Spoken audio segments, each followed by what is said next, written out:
Yo, good morning. So, this may be somewhat of a long video. So, I'm going to smoke one with y'all and drink me some coffee. So, the topic of this morning video is going to be about exploitation when it comes to street photography.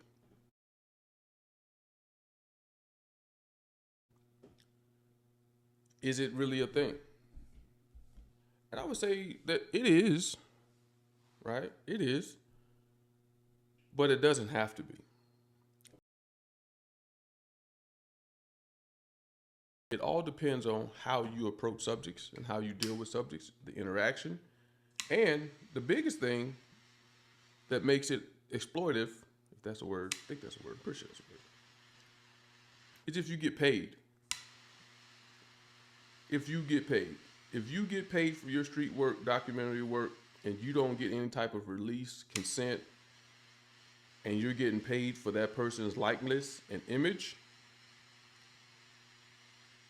you can run into some problems. And I think a lot of street photographers feel like they get away with that because the subjects that they're shooting will never see the image. They're not in a position financially. They're not in a position where they have homes, TV, electricity, water, food, none of that stuff. So they'll never really see the images. That's where the debate starts. That's where the real debate starts, is because a lot of times the people that we're capturing aren't in a position to defend themselves. They're not in a position. A lot of times they're mentally off, right? They're mentally unstable, drugs, alcohol, or they just down on their luck, right? But the hardest part about that is the fact a lot of times when, as a street photographer, we look for the most interesting scene, interesting action, interesting person, subject on the street. Because everyone else is just mundane. Everyone else is just mundane. They're just going about their daily lives mundane. There's nothing interesting about them unless they're wearing something, bright colors or their shoes, their clothes, they're out and it matches the background of a scene that you're working. That's the only time really that those type of people will get attention for street photography.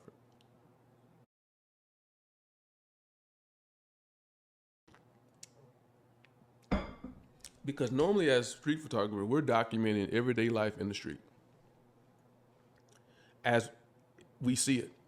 And me here in El Paso, man, the heart of this city is downtown with the people that run those shops, those little mom and pop little shops selling a bunch of bootlegs. I know it, everybody know it, but it's small business entrepreneurs. They get up every morning. I guarantee you at 9 o'clock, people are rolling back with the chains, the little roller metal gate that they use with 12 locks on it, it seems like, to keep the thieves out. They're all showing up at the same time, crossing the border, some of them crossing the port of entry, and coming and going to work. Hardworking people. I have no problem with that, and I love capturing it.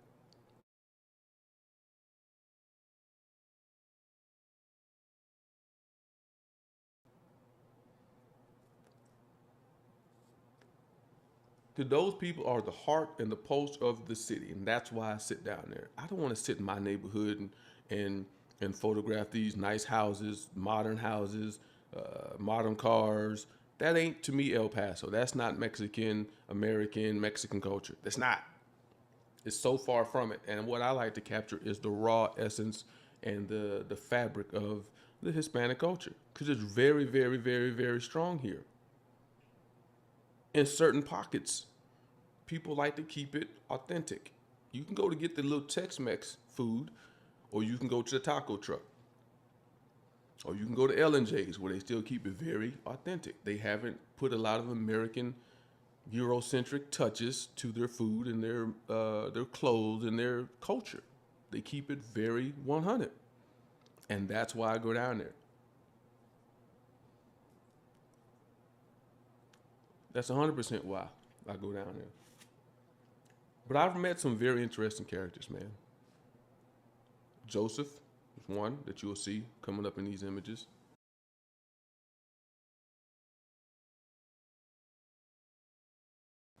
Ralph.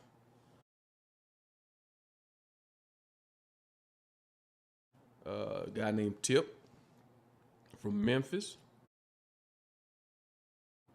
Let me look at my phone and see the other names that I ran across while I was out there. Moreno in the wheelchair.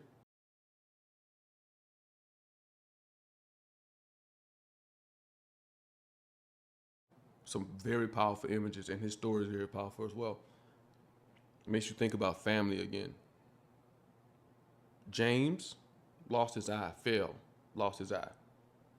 Yep. Ate some ice cream. Ate some ice cream, fell, lost his eye, hit his eye on a piece of towel that was sticking out somewhere. Yeah, and Robert from Shreveport. I remember Robert because he's from Shreveport. My dad's from Shreveport, and he had a very that New Orleans, Louisiana accent to him.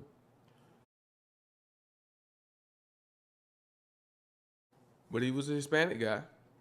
He looked Hispanic, may have been white. Worked for the city of El Paso, retired after 30 years, and now he on the street down there, waiting on his Social Security check to kick in. He looked 60 something. Well, he was 60 something, but he looked old. He looked older than that. Cause life, man, life will wear you down quickly, especially out there on them streets. And this El Paso sun is brutal. So if you spend a lot of time in that sun, boy, you in trouble. But yeah, as far as exploiting people, man, let's get back to that subject.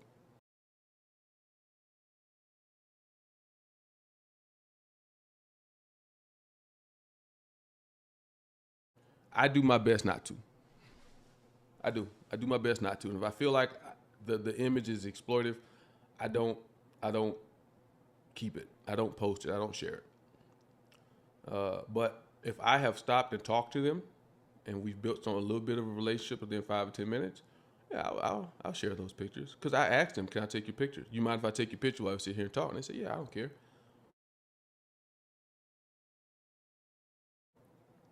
So yeah, that to me is consent, right? And they asked me what I do. I say I'm a street artist, right? I may share this to Instagram, but I don't make a dime off of it, right? Now, if I do get to the point where the sticky part gets to where when you start producing books, zines, you start putting together work that you're selling. Now you have to get consent from those people, right? But I've already gotten that verbal consent, right? Or did I? Or does that consider consent when you start selling the book? So that's a topic, man. Put that in the comments. Let me know. Is that wrong? Now that I've talked to all these 4 or 5 people that are going to show up in these images, is it wrong if I start selling zines, and books, and that kind of thing and get paid, even though I got their verbal consent? Does it have to be in writing? Let me know. I'll look it up as well before I get jammed up. But yeah, I try my best not to. And I can see how from a non-photographer's eye, when people view street photography images, it looks very exploitive. But trust me, it's all in good nature and art and history. Because every time you snap that shutter, you are capturing a piece of history that will never be seen and done again. And that's the beauty of photography, especially street photography.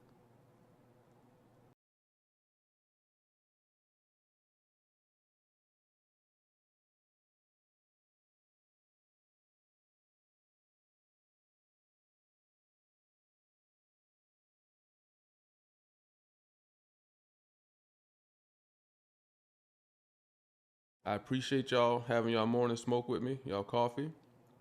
And let's open up some dialogue about the ethics and the exploitative nature of street photography, documentary work. What is the line that shouldn't be crossed? Some people tiptoe that line, and some people will definitely cross it. And I definitely don't want to cross that road. So y'all, let's open up a debate and let's see what's going on, man. But until then, y'all like, subscribe,